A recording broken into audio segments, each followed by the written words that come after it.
नमस्कार बंधुरा अर्चना चैनेले आपनादेर स्वागत। आज के आमी बानाबो आमार स्टाइले शाही पनीर। तार जोन्नो प्रथमे पनीरगुलोके बड़ बड़ टुकरो करे निलाम। এই তরকারিটি রান্নার জন্য যে মেন ইনগ্রেডিয়েন্টসগুলো আমি নিয়ে নিয়েছি তা হলো পেঁয়াজ কুচি, টমেটো কুচি, গোটা গরম মশলা ও কাজু আর ঘি।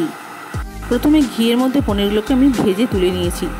পনির ভেজে তুলে নেওয়ার পরে ওই ঘিতেই আমি কাজু, গরম মশলা, পেঁয়াজ, টমেটো ও গোটা লঙ্কা শুকনো ভালো করে ভেজে নিচ্ছি।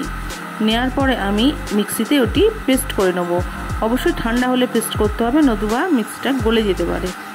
পরে ওই কড়াতেই যে পেস্টটা আমি করে নিয়েছি মশলার পেস্টটা দিয়ে দিলাম এবং ছোটো চামচের হাফ চামচ লঙ্কা গুঁড়ো, হাফ চামচ হলুদ গুঁড়ো, স্বাদ মতো নুন ও চিনি দিয়ে ভালো করে কষিয়ে নিলাম। এরপরে অল্প একটু দুধ সহযোগে জল দিয়ে দিলাম। এই শাহি পনির বানানোর জন্য আমি আরও একটি মশলা ব্যবহার করেছি, যেটি হলো আদা ও রসুনের পেস্ট, যেটা আগে কিনা বলা হয়নি। আমি শাহি পনির বানানোর জন্য যে কারিটি তৈরি হচ্ছে তাতে আমি দুধ দিয়েছি। বন্ধুরা, আপনারা চাইলে জলও দিতে পারেন। মশলা আমার সমস্ত কষা হয়ে গেছে। এবারে আমি দুধ দিয়ে ফোটানোর পরে আমি পনিরগুলো দিয়ে দেবো। এরপরে আরও মিনিট 5-7 ফুটিয়ে নেব। মিনিট 5-7 ফোটানোর পরে আমার তৈরি হয়ে গেল শাহি পনির।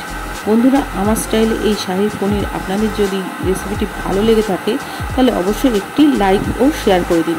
আর যে সমস্ত বন্ধুরা আমার এই ইউটিউব চ্যানেলটিকে এখনও পর্যন্ত সাবস্ক্রাইব করেননি, প্লিজ একটি সাবস্ক্রাইব করে দেবেন। নমস্কার বন্ধুরা, ভালো থাকবেন।